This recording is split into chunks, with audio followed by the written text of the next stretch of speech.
So hello everyone, welcome to this channel, The Defenders. So this is a channel which is dedicated to networking and cyber security. तो ये कैसा channel है, अब हम networking और security के बारे में जानेंगे. And why this channel is not on DSA or AI which is or web development जो कि काफ़ी डिमांड में है. The reason is because there is a lot of content available on YouTube. काफ़ी reputed लोग हैं, काफ़ी experienced लोग हैं, but इंडिया में नेटवर्किंग और सिक्योरिटी में काफ़ी कम क्वालिटी कंटेंट है. सो मैं उसको जो है I don't want that thing to be continued. मेरे को एक ऐसा चैनल चाहिए जो कि नेटवर्किंग और सिक्योरिटी को काफ़ी अच्छे से लोगों को बताए. सो ऑब्वियसली जो लोग भी वेब डेवलपमेंट कर रहे हैं, बहुत लोगों के साथ मैं देखा हूँ कि नेटवर्किंग कॉन्सेप्ट उनके स्ट्रॉन्ग नहीं रहते, ठीक है, या फिर नेटवर्किंग बहुत लोगों को पता भी नहीं होता है होता क्या है. इवन दो काफ़ी क्रिटिकल है, आप कोई भी डोमेन में जाओ आपको नेटवर्किंग एक काफ़ी क्रिटिकल कॉन्सेप्ट है, ठीक है. हम लोग नेटवर्किंग को ऊपर ऊपर से नहीं, इस चैनल में बहुत डीप से जानेंगे. So we are going to get very critical into what we are learning. We are going to learn every aspect of networking and security. So because networking and security they are both are hand in hand, तो एक दूसरे के बिना security और networking नहीं चल सकते, ठीक है. तो इसीलिए हम लोग सिक्योरिटी के अंदर जाने से पहले we are going to first discuss about networking, ठीक है. So first of all let's understand what is the need of networking, okay, and what is actually networking. Okay, so whenever आपके घर में या कहीं पे भी आपके स्कूल लैब या कॉलेज लैब में होता क्या है, there are multiple systems, right? So there are 1 2 3, so there are a lot of systems. So what do you do, because it is your school lab or college lab, there are not many systems, maybe 15 20 watt systems. What you do is you just do a wired connection. Okay, so every device is able to communicate, हर एक device communicate कर पा रहा है आपके college या school में, क्योंकि आप वायर कनेक्शन लगा रहे हो, क्योंकि सिस्टम ज़्यादा नहीं है. अगर यही चीज़ को आप स्केल करो, क्योंकि नेट इंटरनेट के साथ आप you are able to connect anywhere in the world, right. तो तब तो आप हर एक डिवाइस को इंडिविजुअली आप कनेक्ट नहीं कर पाते वायर के साथ. तो आप क्या करते हो, then you introduce the concept of networking. तो नेटवर्किंग ऐसा कॉन्सेप्ट है जहाँ पे आप मल्टीपल नोड्स हो सकते हैं. Node is a term which is given to a printer, system, mobile phone, they are all called nodes. Okay, networking को हम ये बोल सकते हैं, it is an inter collection of nodes which can communicate with each other. So इसको हम एक network को हम लोग ऐसा टर्म करेंगे, that is it is just an interconnected nodes which are able to communicate with each other. That's it. This is a very basic definition. अगर आपको काफ़ी टेक्निकल डेफिनेशन चाहिए, you can definitely go and see the official Cisco documentation, जहाँ पे आपको networking का एक proper definition मिलेगा. But this is just to make you understand, and I put the link in the description box also.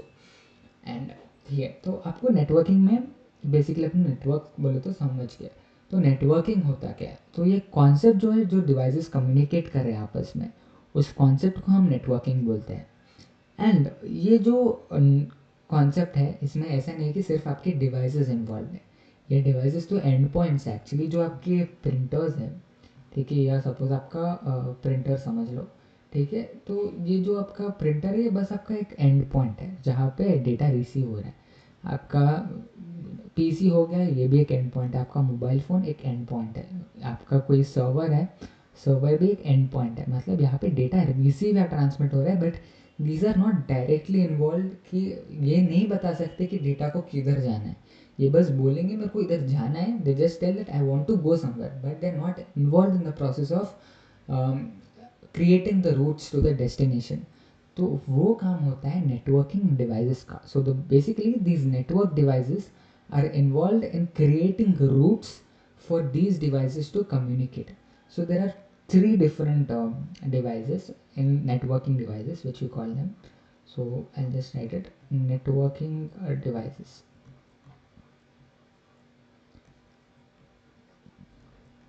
So they're basically three types. One is a switch. Okay, a switch will have multiple Ethernet ports, and there is a similar device which we call it as a hub. So these are quite similar in their working. Okay, so they have one small difference, but that is fine. And hub will also look very similar. It is sometimes not easy to differentiate between them by just looking at them. Okay, and there is a third device which is called as a router. Okay, so these three are very critical devices and we call them networking devices, and these are responsible for communication. So जो आपका data है आपके system से आपके server के पास पहुंचने के लिए, जो एक्चुअल में जो डिवाइसेस इन्वॉल्व है इसको लेके जाने के लिए, वो ये स्विचेस हब्स एंड राउटर्स है. सो इनके वजह से आपका जो वायरिंग लेंथ है वो कम हो गया. You don't have to manually connect every device individually, you just have to connect to one of these devices and बाकी का वो लोग संभालेंगे. So now we will understand all the three devices. होने वाले जिसके बारे में हम बात करने वाले हैं वो है hub.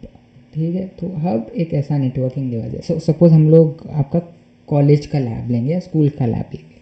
So what happens is, अगर आपके स्कूल में या कॉलेज में 30 सिस्टम्स है, ठीक है, तो होता क्या है व्हेन देयर आर 30 सिस्टम्स, सो हम अगर ये सिस्टम को आपस में कम्युनिकेट करना है तो आपको इंडिविजुअली वायर करना पड़ेगा. ये इसके साथ कम्युनिकेट करने के लिए वायर करना पड़ेगा, then this wire should go here and this should communicate, so this and this should get connected. Okay, now there is lot of wiring. So मैं ये बस 3 सिस्टम के लिए मेरे को 3 वायर लगे.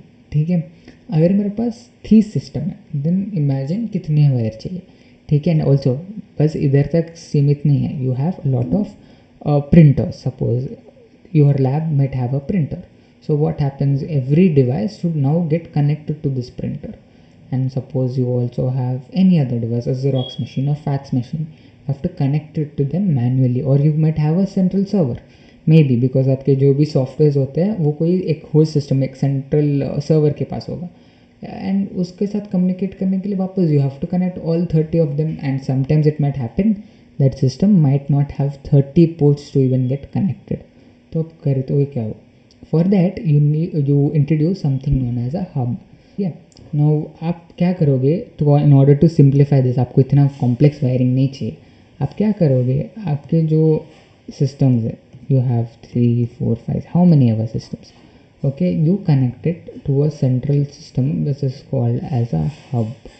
ठीक है, एंड इसके ऊपर आप एक सर्वर को बिठा दोगे. ठीक है, तो होता क्या है, in order to these devices to communicate आपको इंडिविजुअली वायर करने की ज़रूरत नहीं है. ये फर्स्ट सिस्टम इधर कम्युनिकेट करेगा, इसको कनेक्ट हो जाएगा, दिस सिस्टम अगेन इसको कनेक्ट होगा, ये इधर कनेक्ट होगा, एंड इसके लिए पोर्ट नहीं है, so we will imagine there is a port here, we will connect it here, and इधर एक सर्वर है, so let's assume this to be your server. ठीक है, अगर आपका लैब का कोई सर्वर होगा जहाँ पे पूरा डेटा स्टोर होना, सारे सॉफ्टवेयर उधर स्टोर होंगे, उधर से आप डाउनलोड करोगे.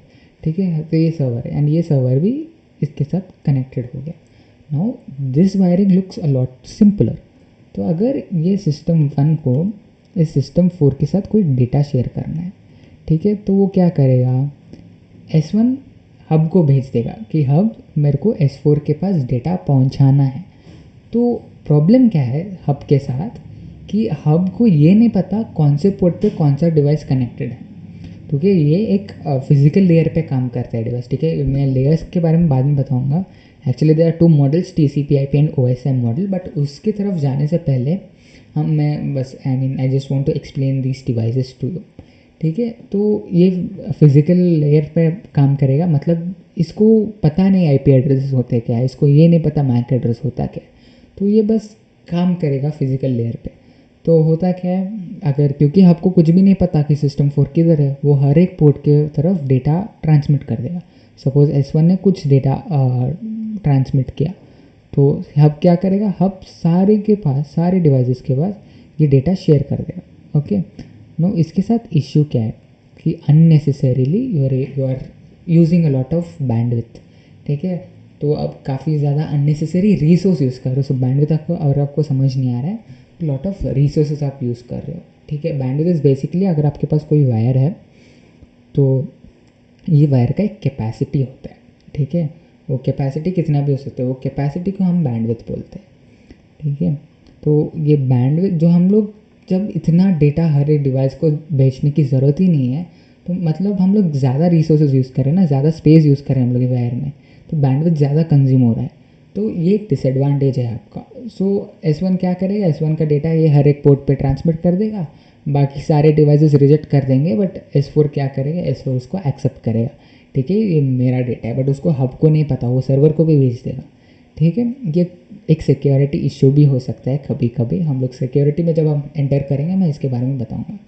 ठीक है, ये होता है हब। सो बेसिकली आप मल्टीपल डिवाइसेस को हब के साथ कनेक्ट कर रहे हो, वायरिंग बच रहा है आपका, अब ज़्यादा वायरिंग करने की ज़रूरत नहीं है।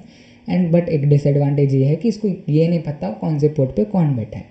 ठीक है, एंड इसी चीज़ को, ये जो ड्रॉबैक है, इसको सॉल्व कर रहा है अपना स्विच। ठीक है, तो स्विच में होता क्या है बेसिकली, वो एक लेयर 3 डिवाइस है। तो मैं अभी बताऊंगा लेयर 3 डिवाइस क्या है। सो लेयर 3 डिवाइस आप ऐसा समझो कि जो आईपी एड्रेसेस को समझ सके। ठीक है, एंड लेयर 2 डिवाइस भी होता है कभी कभी, मतलब जो मैक एड्रेसेस को पढ़ा सकते। सो आई जस्ट, ये सबसे पहले मैं आपको बेसिकली लेयर 1 लेयर 2 लेयर 3 बता दूंगा सिंपली। तो इधर आपके पास ओके, मैं सब जब भी लेयर 1 बोलता हूँ इसका मतलब ये है कि उसको आईपी एड्रेस या मैक नहीं पता। ठीक है, तो ये बस इलेक्ट्रिकल सिग्नल्स पे काम करेगा। ठीक है, दिस इज लेयर 1। लेयर 2 वो होता है जहाँ पे इसको बस मैक एड्रेस पता होगा, एंड लेयर 3 मतलब आईपी एड्रेस। सो स्विच जो है ये दोनों लेयर पे काम करेगा। ठीक है, तो अभी हम लोग सेम लैब सिनेरियो में हम लोग स्विच लेंगे। So when you take a switch, what happens is, now this time we will draw 4। Okay, now इधर आपका सर्वर है, सो सर्वर इसके साथ कनेक्टेड है, ये इधर कनेक्टेड है। So every device is now connected. Now this is a, let's say this is switch 1, this is server, and then there is S1, S2, S3, S4। तो स्विचेस दोनों layer में काम कर सकते हैं, मतलब depends on the model of the switch. Cisco के थोड़े स्विचेस L2 में काम, लेयर 2 में काम करते हैं, थोड़े लेयर 3 में काम करते हैं। ठीक है, तो हम लोग आप दोनों का वर्किंग कॉन्सेप्ट सेम है, so you don't have to get confuse. ठीक है, सो स्विच को ये S1 का सपोज एक आईपी एड्रेस है, सपोज हम लोग इसको देंगे 192.168.1.2, ये S1 का आईपी एड्रेस है। एंड सपोज S4 का हम लोग आईपी एड्रेस लेंगे 192.168.1.4 में भी।